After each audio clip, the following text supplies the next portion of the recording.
Hello everyone, welcome once again on my channel Kanchan's Commerce. Today we are going to study further points of chapter 2, which is like this. First, characteristics of accounting principles. Second, nature of accounting principles.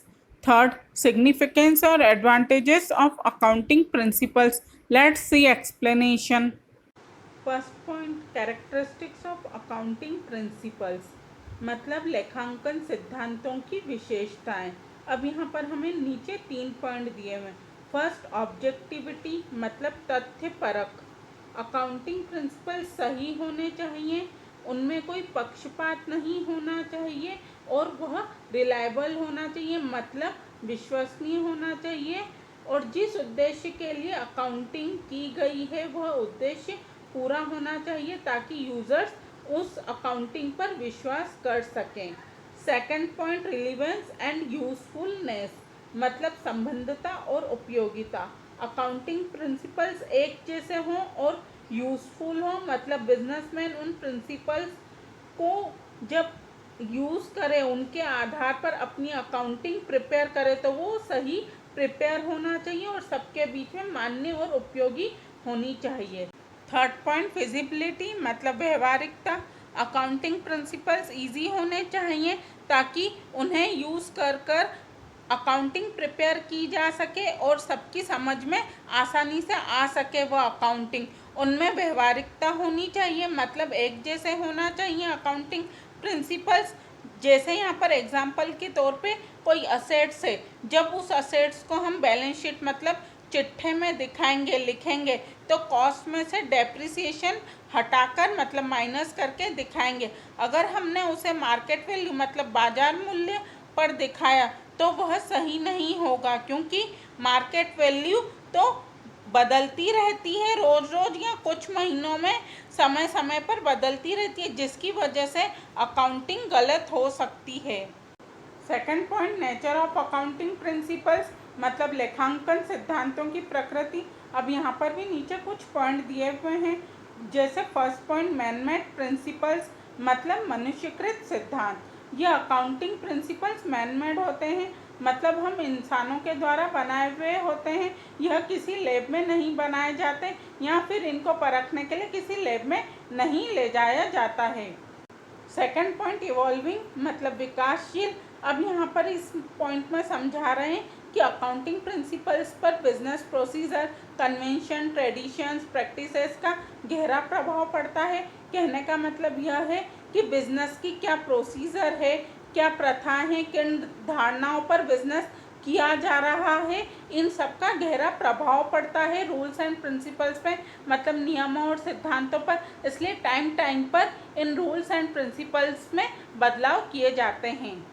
Third point, lake of comprehensive list मतलब समग्र सूची का अभाव। Accounting principles की कोई list नहीं बनी हुई है, इसलिए यह एक ही जगह पर नहीं मिल पाते हैं, एक ही जगह पर इनकी पूरी लिस्ट नहीं मिल पाती हैं और इन्हें एक साथ एक ही जगह पर नहीं लिखा जा सकता है क्योंकि यह गिनती में बहुत सारे होते हैं। Fourth point, lake of general acceptability मतलब सर्वमान्यता का अभाव। अब यहाँ पर इस पॉइंट में समझा रहे हैं कि अकाउंटेंट्स जो होते हैं, लेखाकार, वह इन रूल्स एंड प्रिंसिपल्स पर एक साथ सब सहमत नहीं होते हैं, अग्री नहीं होते हैं, इसलिए इन रूल्स एंड प्रिंसिपल्स में को एक्सेप्ट नहीं कर पाते हैं सब। इनमें सर्वमान्यता का अभाव रहता है, जनरल एक्सेप्टेबिलिटी की कमी रहती है क्योंकि हर कोई अपने अपने विचार रखता है और एक साथ सहमत नहीं होते हैं। Fifth point, difference in application मतलब सिद्धांतों के प्रयोग में अंतर। अलग अलग जगहों पर अलग अलग रूल्स एंड प्रिंसिपल्स यूज़ किए जाते हैं। जैसे क्लोजिंग स्टॉक मतलब अंतिम रहत्या की अमाउंट फाइंड करने के लिए, राशि ज्ञात करने के लिए अलग अलग जगह पर अलग अलग रूल्स और प्रिंसिपल्स का यूज़ कर कर अमाउंट फाइंड की जाती है। थर्ड पॉइंट, सिग्निफिकेंस और एडवांटेजेस ऑफ अकाउंटिंग प्रिंसिपल्स मतलब लेखांकन सिद्धांतों का महत्व या लाभ। अब यहाँ पर भी हमें कुछ पॉइंट दिए हुए हैं नीचे।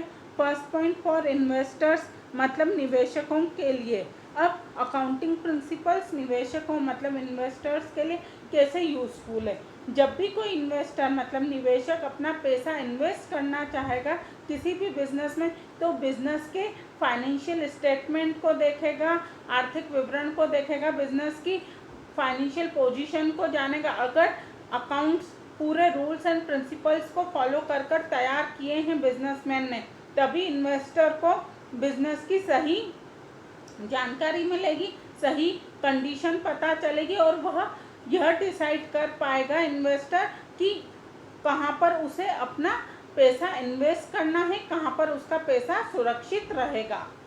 सेकंड पॉइंट, फॉर अकाउंटेंट्स मतलब लेखाकारों के लिए। अब यहाँ पर अकाउंटिंग प्रिंसिपल्स अकाउंटेंट्स के लिए क्यों ज़रूरी हैं? वो इसलिए क्योंकि जब अकाउंटेंट मतलब लेखापाल या लेखाकार किसी भी बिजनेस का अकाउंट प्रिपेयर करते हैं, तो उन्हें उन अकाउंट्स प्रिपेयर करने के लिए हर कहीं पर अलग अलग रूल्स एंड प्रिंसिपल्स की ज़रूरत रहती है। जैसे जितनी भी असेट्स हैं उनका कैलकुलेशन करने के लिए अलग रूल्स एंड प्रिंसिपल्स यूज़ होते हैं, लायबिलिटीज़ के लिए अलग रूल्स एंड प्रिंसिपल्स यूज़ होते हैं, जितने एक्सपेंसेस, इनकम या रिसिप्ट, पेमेंट होते हैं, जितने भी अकाउंट बनते हैं, सबके लिए अलग अलग रूल्स एंड प्रिंसिपल्स को यूज़ किया जाता है बिजनेस में। इसलिए अकाउंटेंट के लिए ये अकाउंटिंग प्रिंसिपल ज़रूरी होते हैं। थर्ड पॉइंट, फॉर ऑडिटर्स मतलब अंकेशकों के लिए।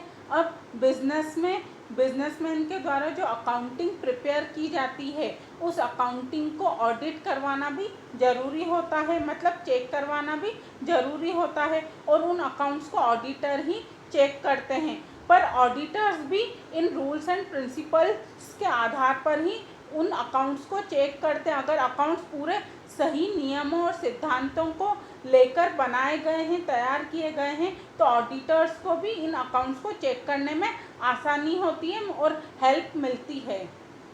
Fourth point, for bankers, landers and other financial institution मतलब हिंदी में इन शॉर्ट हम कह सकते हैं कि वित्तीय संस्थाओं के लिए जो बिजनेसमैन की पैसों से मदद करती है, उनके लिए यह अकाउंटिंग प्रिंसिपल्स क्यों ज़रूरी है।